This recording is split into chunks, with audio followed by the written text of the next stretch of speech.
With my 35 years of experience, our team at U.S. Asset Management can deliver professional investment management, financial planning to help you target your goals, and even specialized divorce financial analysis if you need it. We are here to help you make better decisions with your money. Call U.S. Asset Management today, and let's get to work in your financial future.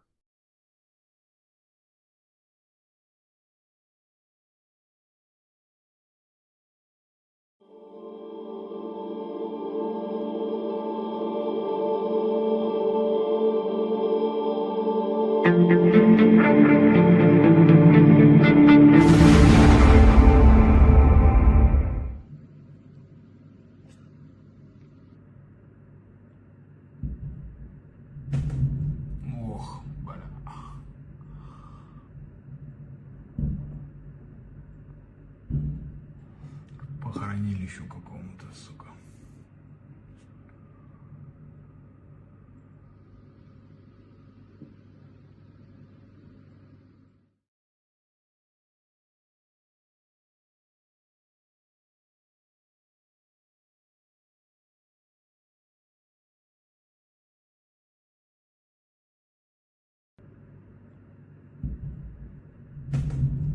Ох.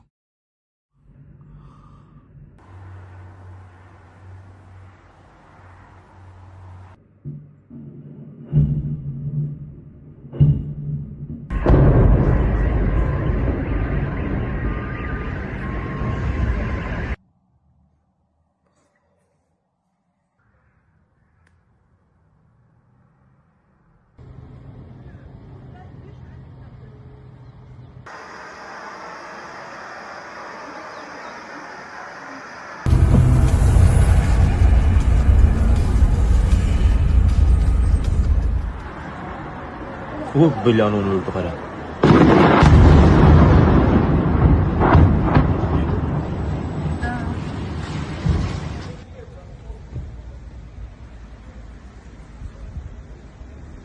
Good afternoon, ma'am. Hi. So ministers came into the doorsteps this morning. They seemed like they were in agreement about the need to spend more on defense.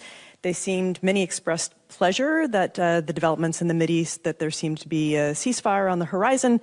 And then Secretary Hegseth this morning called the alliance a paper tiger. He said that the alliance's reluctance to get involved in Iran was shameful, and so on. You just said that you're happy he does this. But what was the mood in the room afterwards? Was this helpful, especially in the run-up to Ankara? Well, I'm not sure you completely give credit to what Hegseth was saying, but I'm not sure about the... Okay, I'll leave that with you. You will listen carefully to what he said. But what's more important is this. Allies are very happy with the deal on Iran, because for NATO it has always been clear, and we commend President Trump for getting here, that Iran cannot have his hands on a nuclear capability. This is now severely degraded, that we have to prevent Iran getting a ballistic missile capability, which is a threat to the region and to Europe and to the wider world, severely degraded by the United States, what the United States has done over the last couple of months. And obviously also important that the Strait of Hormuz opens up and the freedom of navigation is restored. We have heard many allies saying we want to help there. You have seen the G7 statement also completely supporting what the American President Trump, is doing here. I think there's widespread support and we are in agreement. What this is about, from what I hear from what he was saying, but also my conversations with Pete Hegseth, the Secretary of War of the United States, is, again, this balance. Acknowledging a lot is happening, but you look at the total numbers, it's really impressive. But still, I want to maintain the pressure on those allies still not there, needing to do more. That's one. Second, given the fact that Europe and Canada are stepping up, it is only logical that the US again, and they do this over time, regularly, reviews its force posture. But I'm not going to comment on every word every ally is saying. I never do that. And that was the end of that. But if we didn't hit that with the B-2 bombers, or if it wasn't successful, they would have had a nuclear weapon, a nuclear bomb at a very high level, not the highest, but it would have been a very high level. We have much bigger, but we hope that we're never going to have to use it. We have the most. Russia has second. China is very far behind, but going to catch up, unfortunately. You know, they're catching up. But we have the most. We have the most powerful. But we also have the most, but Russia's not far behind. And then you have China in third place, but within 5 years, they'll be probably even. And we ought to make a denuclearization deal. It would be so great. We don't need all of that. We don't need to be able to blow up the whole world 300 times over. It's terrible. Really, if we could do a denuke deal, I'd love it. And one of those two is very willing to do it, I will tell you, but the other one is less willing to do it. And you need all Israel has some very, very powerful weapons that it has not used. I don't know this firsthand. Just go online and read about it.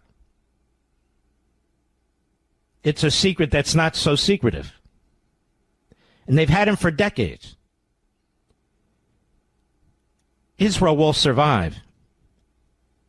Period.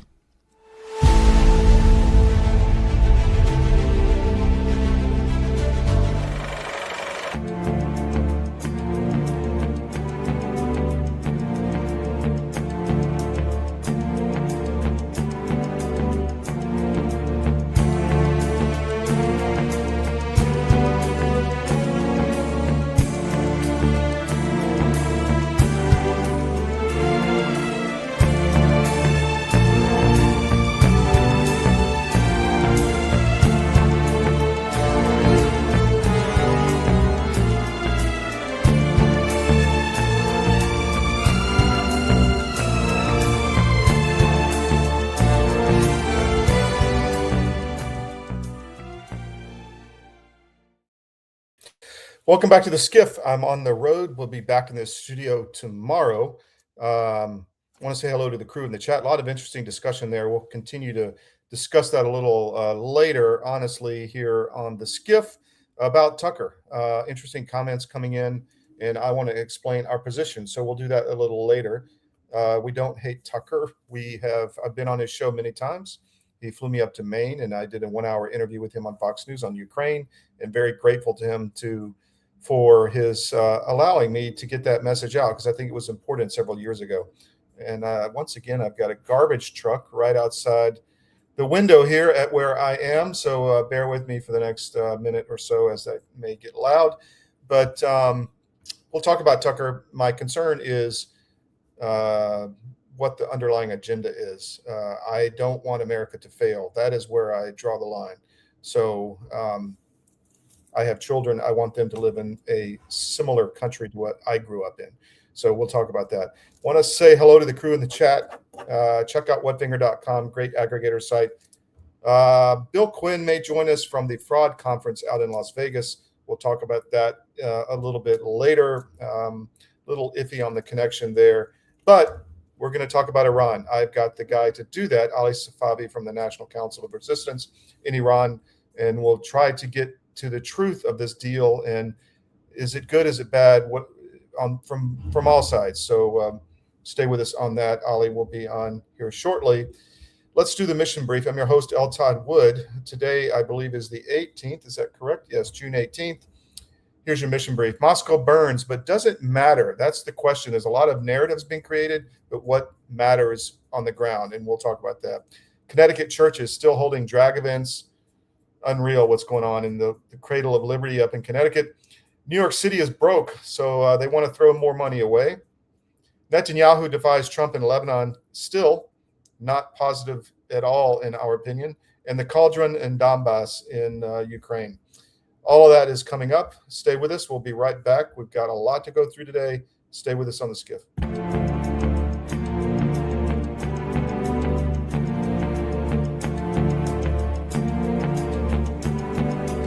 Every day, your data is being tracked, collected, and sold, often without you even realizing it. Big tech companies control your devices, your apps, and the information you share. From your messages to your browsing habits, everything is being monitored and stored. Over time, we've traded privacy for convenience, and most people don't even question it. But what if you could take that control back? That's where Mark 37 comes in.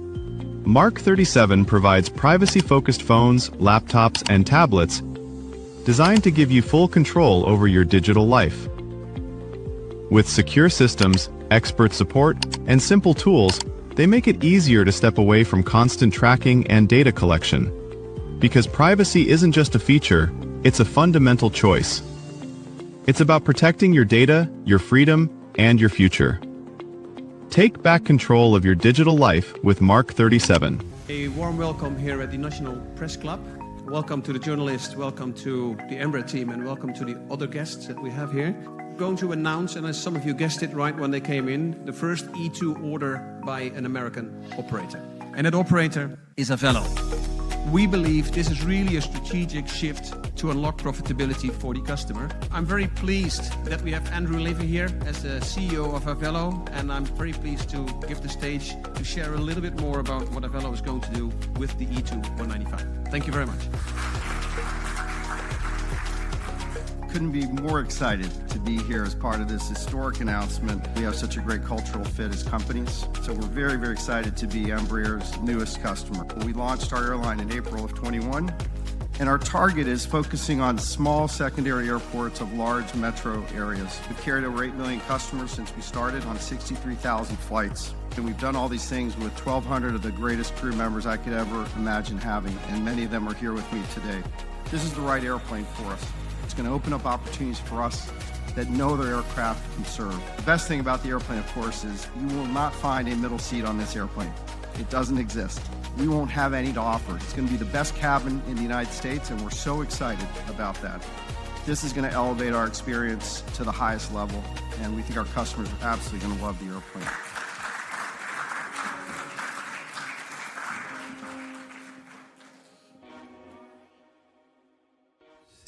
Your government doesn't care about you. That's why you need a medical emergency kit. It contains life-saving medications like ivermectin, Z-Pak, and antibiotics. Stock them before they block them.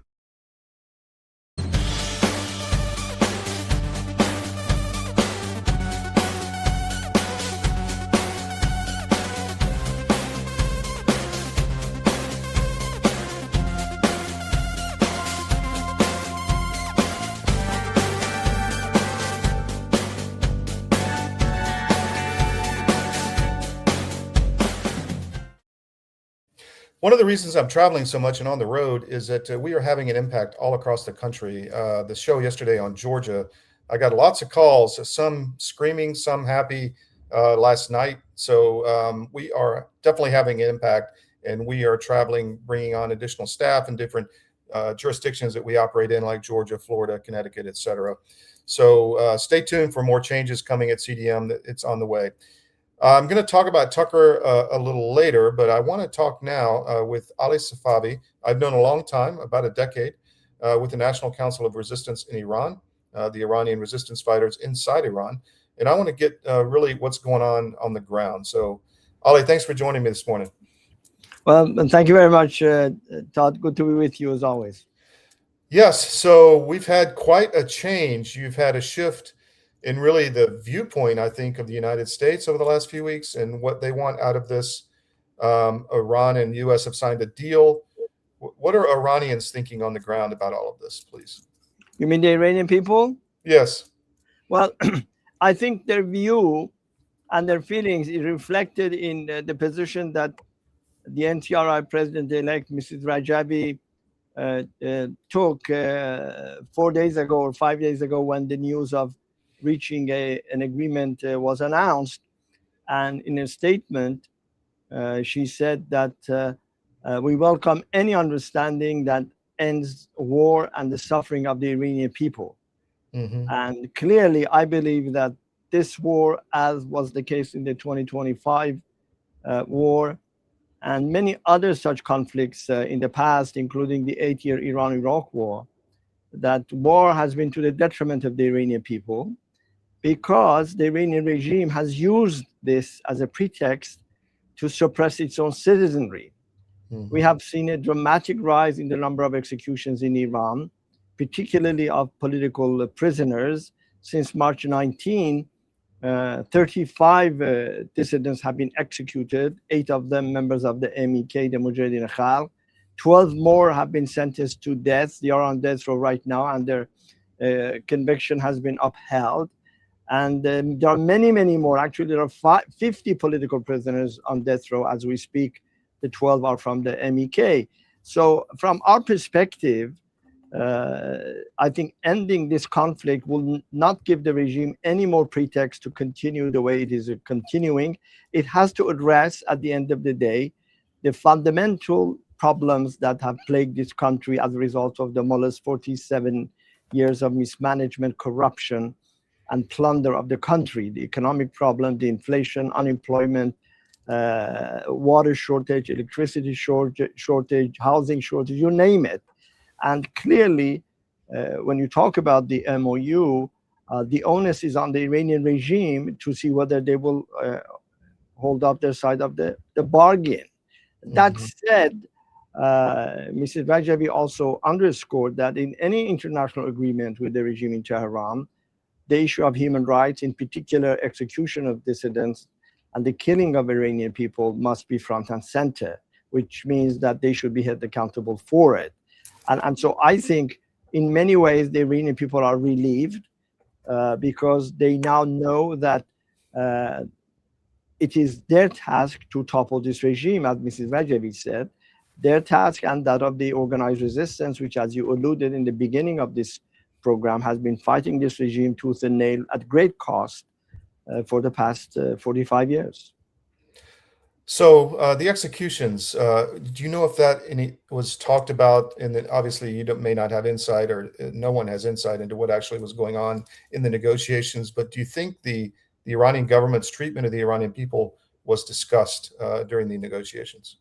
Well, it remains to be seen. Although we've seen, as you know, I recall a couple of weeks ago there was a story on Fox News where asked about the recent wave of executions in Iran, a spokesperson for the State Department strongly condemned the executions because, as I say, when you talk about the Iranian situation, it's not just a nuclear program. There are a whole host of issues that must be addressed moving forward. And one of them, of course, is the welfare of the Iranian people and how they're being treated by this regime. But this idea that we've seen propagated outside Iran by some quarters, including, for example, the remnant of the detested and deposed monarchy, the son of the Shah and his clique, that the United States must bring freedom to Iran. The Iranian people have never wanted that, nor has the Iranian resistance. This is our country. We have to liberate it, and we will liberate it, obviously, to the extent that the international community, the United States, can provide political support, can provide the political recognition to the demand of the Iranian people to topple this regime, and of course, appreciate and recognize the democratic platform of the NCRI. That's, of course, very helpful. But that said, we will do what we have done in the past, and I think now there's great opportunity for the Iranian people to come and vent their anger, and they've already done that. The students have done that. Various sectors of Iranian society have been protesting in various cities across Iran, and the resistance units have also stepped up their operations. I was coming for this interview, I saw some videos of operations carried out, 20 operations carried out in advance of the big march, which is the day after tomorrow in Paris. So really, the change in Iran needs a ground element. It must be homegrown. It must be indigenous. And that ground element is there within Iran and, of course, outside of Iran. So Maryam Rajavi is the president-elect of the National Council of Resistance in Iran, if people didn't realize that. The oligarchy is still in control, and you mentioned the water problems. Is the drought still a big, huge issue? Very much so, very much so, because you see, all Iranian water resources have been diverted to the benefit of the IRGC. They have these huge plants, steel mills and other plants that need a lot of water, and they've been diverting. For example, one of Iran's most historic and largest rivers, Zayanderud, which is in the town of Isfahan in the center of Iran, was flowing with water. I remember when I was a kid, and we lived in Isfahan for a while when I was going to elementary school, we would walk by but now it's completely dry. And, people walk on it. Why? Because the water has been diverted to nearby steel factories that is run by IRGC, and they're making billions off of it. So, and it has been the source of protest and tension in previous years, where thousands came out to this, especially Iranian farmers in Isfahan, which is Iran's, if you will, agricultural food basket. They were protesting, let the Zayan Darud live again. So yes, you're right. That is some of the major dams that provide running water, drinking water for Iranians are at 30 to 40% capacity. Lake Urumiyeh, which was the largest salt lake in the world, is 95% dry. So that goes to show the economic and the environmental disaster that these mullahs have brought upon the Iranian people. There's a rumor, I would call it, or a theory, that there's been some geoengineering attacks against Iran and caused some of this drought. Do you have any knowledge of that? I mean, I don't. I'm just curious. No, I have also seen those reports, but to be honest, I don't know whether there's any truth to that. One has to wait and see what the details there are and whether they're actually verified and correct or not. Yeah. What about the Strait and the result of this agreement, where it looks like Iran and Oman will control that area, or at least I'm not that up on the details of that. Are you? I mean, do you have any insight into that? The Strait of Hormuz, of course, is part of the international waters. Yeah. And it was open before this recent conflict, and it should remain open as well. And I believe, at least based upon the MOU, there is a specific reference to it that once this is finalized, that the blockade of the Iranian regime will be lifted and the Strait of Hormuz will be open to commercial shipping. But naturally, as you may know, the Iranian regime and the mullahs are masters of deception and duplicity. And now I heard some reports that Ghalibaf, the Speaker of the regime's parliament, who was, I guess, the lead negotiator, I saw a tweet by him saying that, a post by him on X, that saying, we will charge some fee. As to whether that is stipulated in the MOU or not, we don't know. Of course, in the text, there isn't anything like that. But again, as I say, regardless of what one thinks about the memorandum of understanding, the mullahs' feet must be kept to the fire, and they must be compelled to abide by their side of the bargain. But as if past this prologue, there isn't an agreement that the mullahs have abided by in the past 30, 40 years. And so the jury is still out on that. I have noticed that Pahlavi is, he comes hard in the news and then he disappears, and now he seems to be back all over the news. It's almost like someone is directing this theater from above. Tell people about him. What is does he have a serious chance, I guess is the question, to take power in Iran? I think that's a good question. Two things need to be said here, Todd. One, first of all, our position vis-a-vis Reza Pahlavi isn't really a personal issue, and that we feel he's competing with us. In no way. I mean, he's just a nobody. I mean, when you look at our organization, the NCRI has been in business for 45 years. And then you have the MEK, the pivotal movement within the NCRI, and you've written about it, has been fighting for democracy in Iran for 61 years, actually. And the first few years were against the Shah's regime. And so we are busy doing what we need to do to bring about change in Iran, both within the country and also outside. But the problem with Reza Pahlavi is that he is a major distraction. And I will go even a step further. He is an impediment to the cause of freedom in Iran. Why? First of all, as you may know, he was calling vociferously for the United States to bomb Iran. He even was talking about sending the cavalry. I mean, either you can bring about change in Iran with your own forces or step aside. Secondly, he falsely claimed to have 160,000 defectors from the regime, from the IRGC, from the Ministry of Intelligence. Where were they, or where have they been since he made that claim? Thirdly, his platform for the future of Iran is neo-fascism.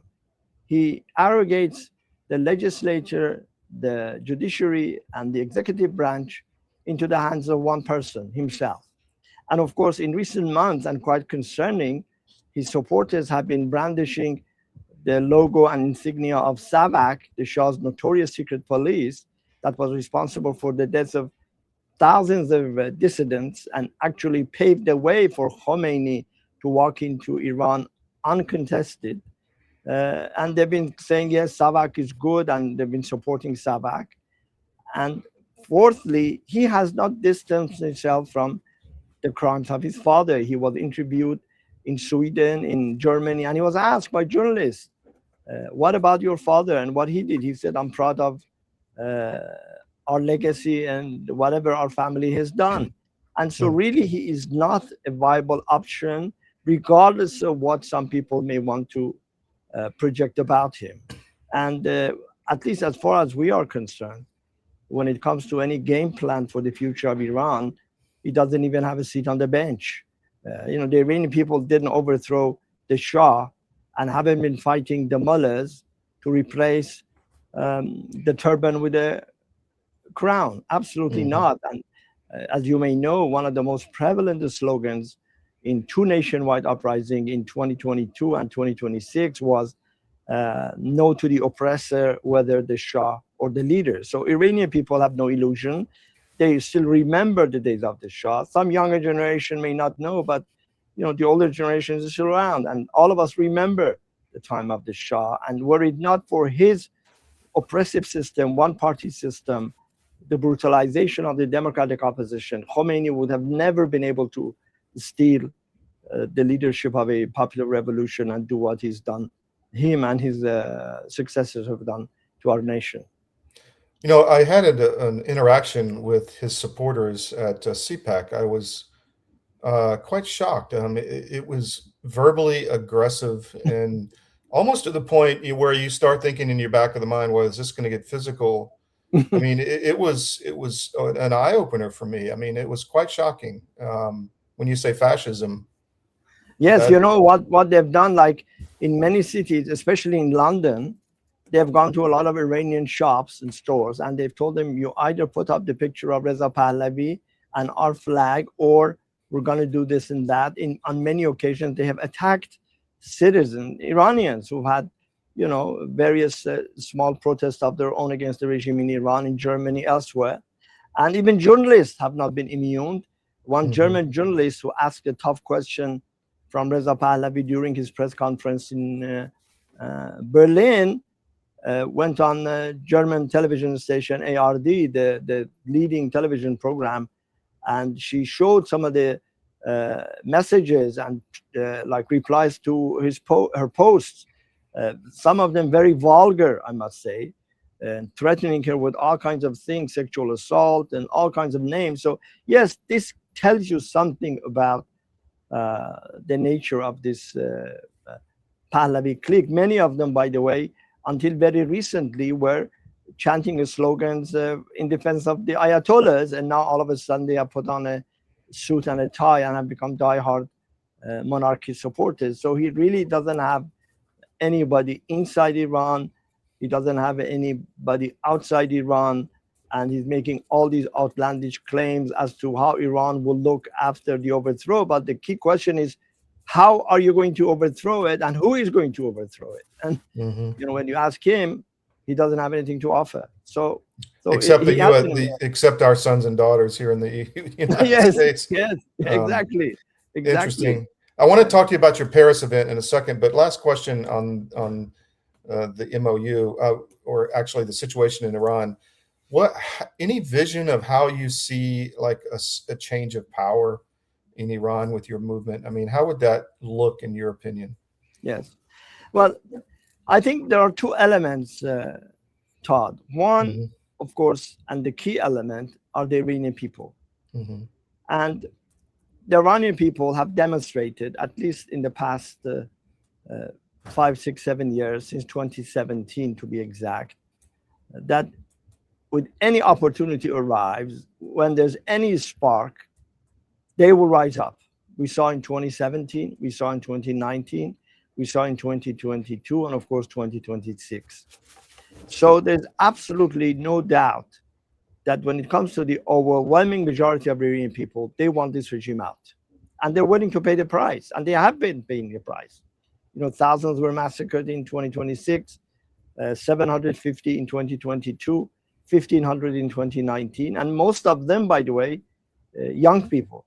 Mm-hmm. So the Iranian people have no illusions about this regime. Now, when you combine that with the organized work that the MEK has been doing, particularly since 2014, when the resistance units were first formed, then you will find a powerful force that will overrun the IRGC, and IRGC cannot withstand this, tsunami that will erupt, remembering that also that many within the repressive apparatus, the Basijis and others who are conscripts and who are paid to do what they do, have become disillusioned. And I think now, especially after this MOU, with the Iranian regime agreeing to sign a document with the United States, you know, there's already a great deal of uproar domestically. And a lot of people are telling those who signed the document within Iran, why have you signed with a government an agreement? Why have you signed an agreement with a government that eliminated our supreme leader and killed the top brass of the IRGC? So there is a great deal of dissension now within the ruling elite about this memorandum of understanding. So looking forward, one has to expect greater fissures within the regime itself, also outbreak of more and more protests.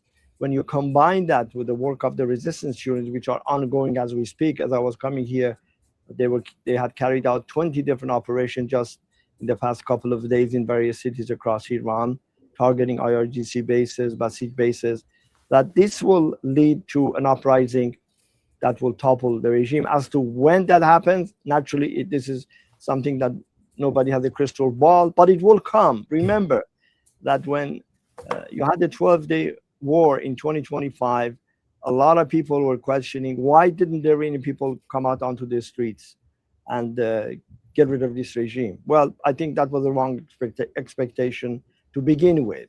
But then you saw in January, millions of Iranians came out in all 31 provinces. And so it was wrong to think that people would come out onto the streets while bombs were dropping on the streets of Iran. But now that the war has ended, and we hope that it's the lasting cessation of all hostilities, that the people will come out. Because the problem, the underlying problems that have brought us here, as far as the Iranian people are concerned, haven't been resolved, and they won't be resolved. Believe me, even if gold were to drop from the air, it will not resolve the problems of this regime. These mullahs, their problem isn't revenue or money. The problem is their medieval mentality, their unwillingness to address the needs of the Iranian people. They belong to the Stone Age, and I think that's a realization that Western governments must come to grip with and look to the Iranian people and to the future of Iran, a forward-looking future where, of course, women will take center stage, given that, of course, in our movement, women are the leaders. And so we are, to be honest with you, very realistic about the situation moving forward. We are very confident about ourselves, and we're not going to be, if you will, despaired or engage in despair or get hyped over this or that event. We have a very focused strategy moving forward, relying upon our own resources and, of course, on our friends across the world who also are committed to what we are vying for, which is to bring a democratic republic in our country, and of course in Iran that will live in peace with the rest of its neighbors, and there will be a beacon of prosperity and developments across the region. Okay, so you have an event coming up in Paris. Tell us about that, and I'll run this B-roll while you're telling us. Sure. Well, come the day after tomorrow, on Saturday around 8 a.m. Eastern Time, 2 p.m. Paris time. There will be a huge rally of 100,000 Iranians who come from both sides of the Atlantic, both in the United States, in Canada, even as far away as Australia, and of course, many from Europe. And this will not be just a rally, it will be a political statement to the world that when you look at the Iranian problem, when you are thinking about what the solution is, what's the path forward, you have to finally acknowledge and recognize that there is a democratic alternative, a structured, organized alternative within the country and outside. The rally will be joined by a stellar group of 100 distinguished officials, lawmakers, former senior officials from foreign policy, national security, and all that. And they will also voice support for the demands of the protesters. There will be thousands of young people among them, in the younger generation of Iranians. And, that will be their message. One, work to halt executions in Iran and hold the Iranian regime's officials accountable for it. Two, stand with the Iranian people and lend them political recognition. And three, support the provisional government that the NCRI has announced a couple of months ago in February, actually. So it is going to be a big event. I think it will be a watershed event. It will send a very strong message to the people of Iran that they are not alone and that there are millions of Iranians outside Iran who support their cause. So we're very much looking forward to it. Although I must say it's extremely hot here in Paris, but the organizers have thought about everything. Ali Safavi of the NCRI, thank you for your time. I really enjoyed your insights. So we'll have you back down the road. Thank you. Thank you very much, Todd. Thank you for having me on the show. Take care.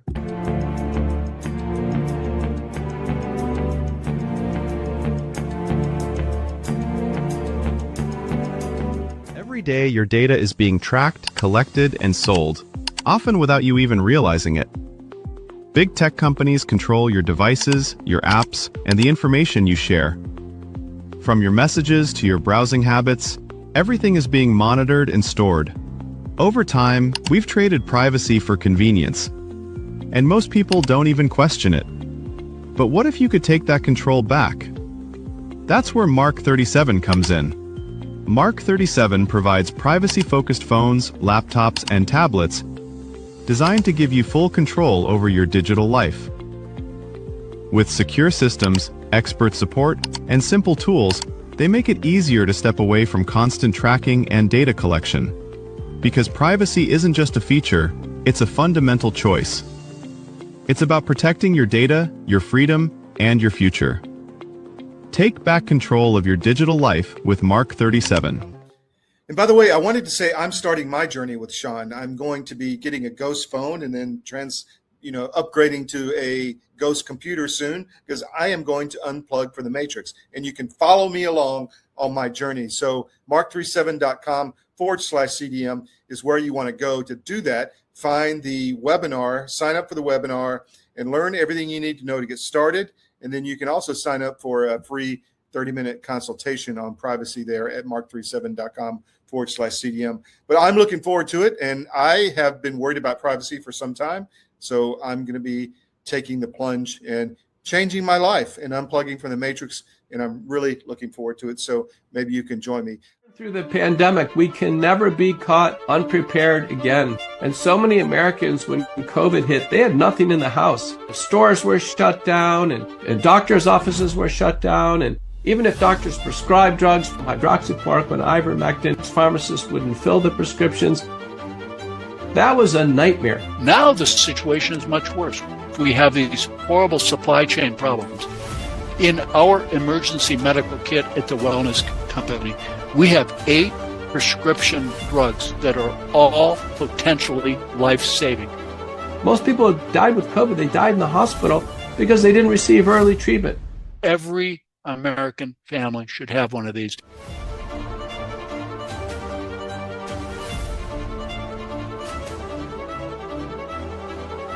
I can tell you the Wellness Company kit is the answer. With my 35 years of experience, our team at U.S. Asset Management can deliver professional investment management, financial planning to help you target your goals, and even specialized divorce financial analysis if you need it. We are here to help you make better decisions with your money. Call U.S. Asset Management today, and let's get to work in your financial future.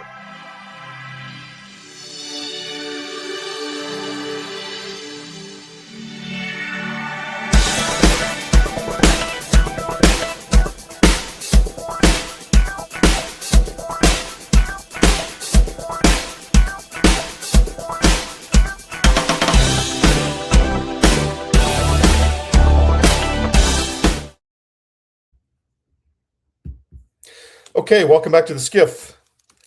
I want to give a shout out again to the Wellness Company. This is their emergency travel kit. You saw the blue emergency medical kits. This is the travel kit. I take this bad boy everywhere. I've used it probably a dozen times, from tick bites, which I had recently, to all kind of things that you just don't expect on the road. So I would recommend, if you're a road warrior like me, to check out the Wellness Company emergency travel kit on their site. And the site is at twc.health/CDM, promo code CDM, and you get 10% off. That's twc.health/CDM, use promo code CDM. Just been really, really helpful for me. They send us these to try them out, and I take it everywhere. I don't travel without it. When I leave the house, I make sure I got my phone, the stuff to do video production, my computer, the cords, and the travel kit. Definitely. Also, mypillow.com. Check out what Mike has to offer. It's that time of the year. People are moving out of college, moving in, changing homes, whatever. You need bedding, you need towels, you need pillowcases, you need whatever. Mike has it all. Go to mypillow.com. Use promo code CDM. You get the best discounts. But go there before you go to the big box retailers, before you run out to Walmart. Check and make sure Mike has it or he doesn't. And, the inventory levels there come and go, but make sure you check and make sure you know what he has. He's got 600 products, from clothes. My dog needs a new dog bed, interesting things like that. Check it out, mypillow.com. Use promo code CDM. A few things you saw in the cold open, the attack on Moscow last night, a massive drone attack by Ukrainian forces, which is really MI6 at this point, let's be honest. In the Brits and the French. Trump mentioned yesterday, and Hegseth mentioned this morning, that the U.S. has essentially backed away from Ukraine, although he's trying to get re-engaged to solve the war. But we're not funding them; we are selling them weapons, according to Trump. But Moscow burned last night. They hit an oil refinery. You saw the black soot all over the city coming down, kind of like when there's an earthquake, the stuff filters down on the cars. But that's not the real story. That's a big PR move. It's a big kudo for Zelensky to tell his people we hit a refinery in Moscow. But that doesn't change what's going on in the war. We have an article, let me bring that up, on Tsarism.com, which is our main Eastern European site. And there's so much going on in this area, and we want to stay focused on it because you might not see it anywhere else. This is Tsarism.com. Ukraine hits Moscow refinery, causing black skies, but Kremlin continues advancing in Donbass.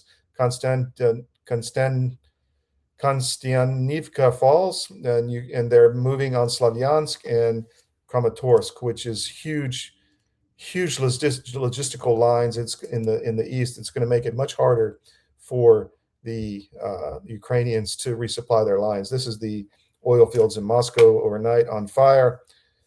But there's another wrinkle, and this is the Ukrainians are starting to literally target civilian people in non-military areas. This is an interesting video.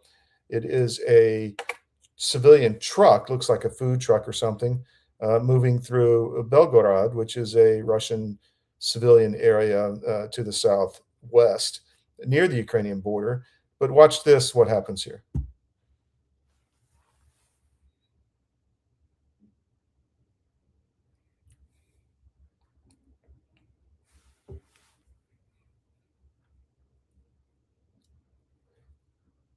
So essentially you have, here it is again, you can see the drone coming in, a civilian drone a FPV drone, first-person drone, which means there's another guy on the other end in goggles watching where this is going, flies the drone with a warhead into a truck, kills the driver.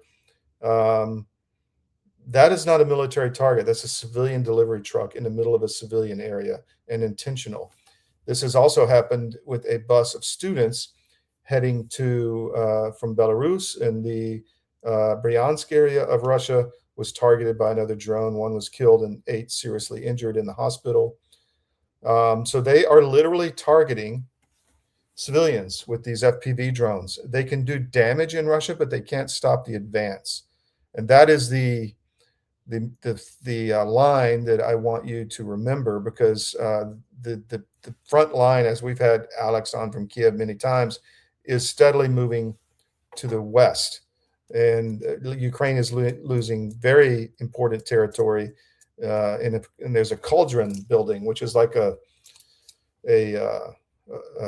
surrounding of Ukrainian troops, and the Ukrainian military, or Zelensky, will not remove, Siersky is the military commander, will not remove them, and they're going to be surrounded and killed. This is an entire division, but they've told them to stay there and fight, even though they're about to be surrounded, and then they're going to move on Kramatorsk, and it's literally a disaster on the ground for the Ukrainians. So you don't see that in the news, but that's why you come to CDM, so you can get the real truth as to what's happening on the ground. All right, so that's enough on Ukraine. New York City's broke. You can find that on the Manhattan.press, which is our New York paper, and they want to continue spending a lot of money, which is insane. But there's insanity going on in New York. Connecticut churches are still holding drag events, just again, insane. And Netanyahu defies Trump in Lebanon again this morning, saying that we're not leaving Lebanon, even though that's all in the agreement. I find this fascinating. Trump has made a huge turn away from the Israeli position, and we're going to report on it honestly. All right, so let's talk about Tucker. Let me bring in, hold on one second, and make sure I have something that I wanted to show you. Oh, here it is.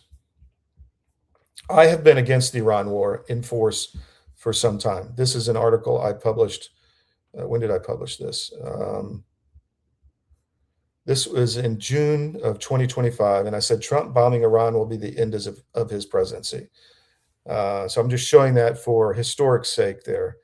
I have been very much against this war, but my point was, once we entered the war, I did not want the U.S. to be defeated. I did not want us to lose in the view of the world. I wanted a good outcome for the United States, because American power, if we can fix our internal systems and get adults back in charge, American power is very important for a safe world. Pax Americana was a thing.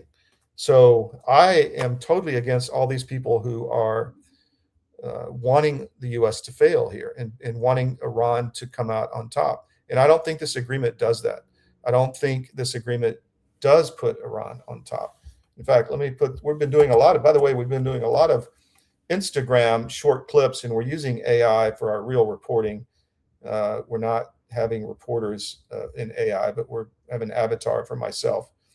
And this is, I just want to show you this reel that we did, and you can see for yourself. Hold on, let me bring this one up.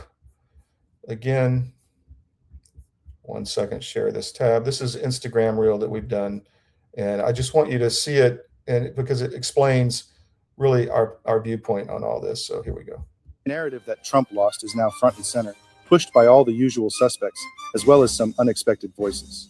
However, the simple fact is, this deal is a win for America, for our children, and literally for the world.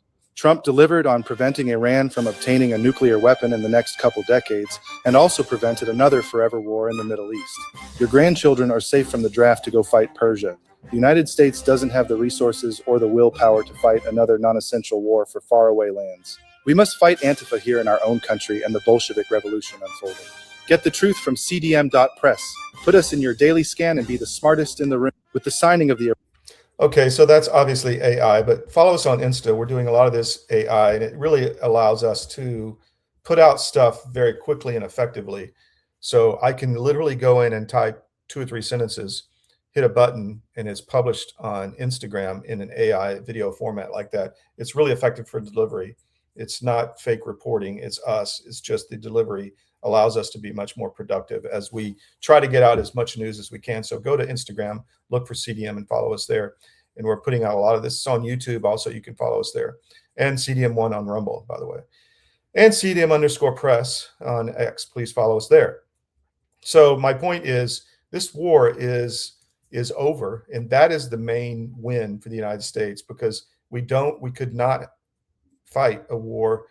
Believe me, we have wonderful military, but we do not have the military force structure to fight a expeditionary war in Iran. We simply don't. So this is the best outcome.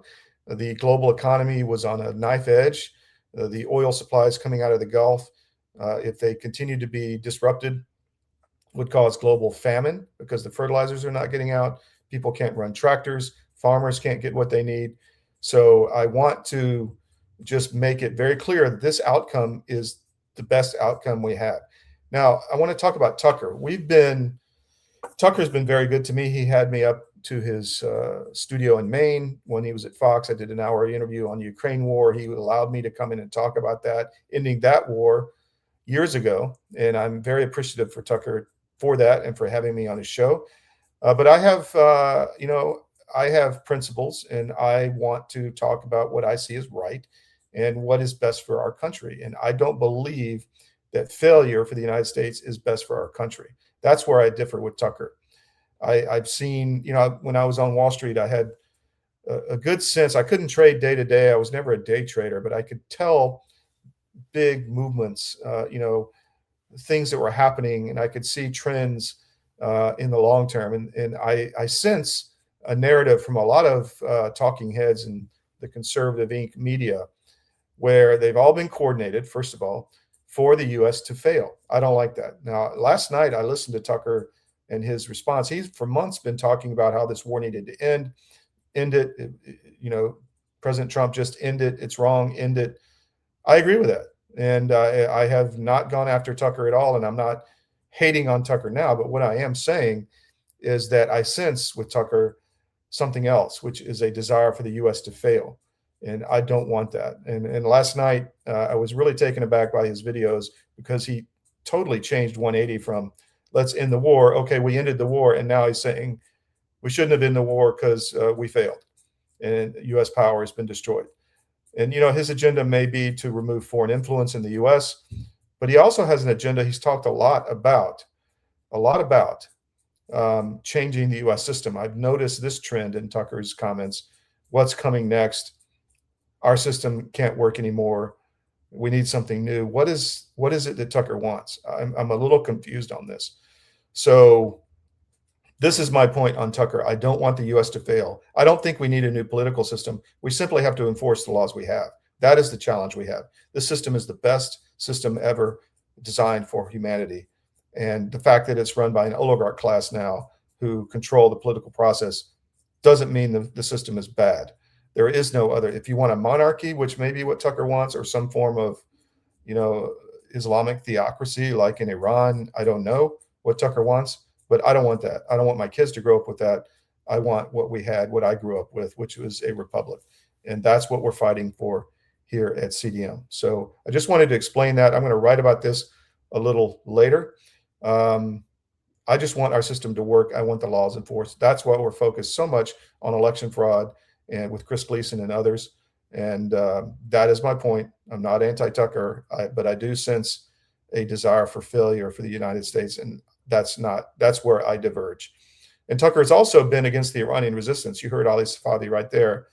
There is a narrative being put out by the Iranian intelligence services and the deep state that the NCRI and the MEK are, kooks, cult, have no support. That's not true. They've had 130,000 of their own people executed. That shows me that they have vast support inside the country among the young people. So, and we have a comment, there is no famine if you don't grow food. There's only famine if you don't grow food. Well, if you don't have fertilizer and you don't have energy, you can't grow food. And, you know, our good contributor, Michael Yan, has talked about this a lot, routes and resources, routes and resources. If you close the strait, you're going to have famine in parts of the world, mostly in Africa, but Europe also is facing some real issues with food that you may not realize. The U.S. is fine, but parts of the world will have famine if the strait was closed longer. And I think Trump realized that. So I'm for this deal. I want it to be successful, and I want my children to have a free country, and I don't want us to fail. So it looks like Bill Quinn is not going to be able to join us today from the fraud conference in Las Vegas. We hope to have, I imagine he'll be on the Georgia show Sunday with us and talk about this at length. So stay tuned for that. It's 2 p.m. Eastern on Sunday. Tomorrow, I've got Pete Blaber. We're going to dig into Iran and Ukraine. It's going to be a fantastic show. I've also got Thierry Laurent from France to talk. I mean, Europe is on fire. Europe is going to go one way or the other really quick, guys, and we're going to be all over it. So I've got 2 heavy hitters tomorrow, and then we'll have Ed Dowd coming on. We're pre-taping an interview with him on the financials tomorrow. So next week is going to be lit as well. All right. So we're going to end the show there because our guest dropped out or can't connect from Las Vegas from this convention where Bill Quinn is. We're going to have a great show tomorrow, 10 to noon, Monday through Friday on the SCIF. Stay with us and don't go anywhere. Be with us tomorrow. Take care.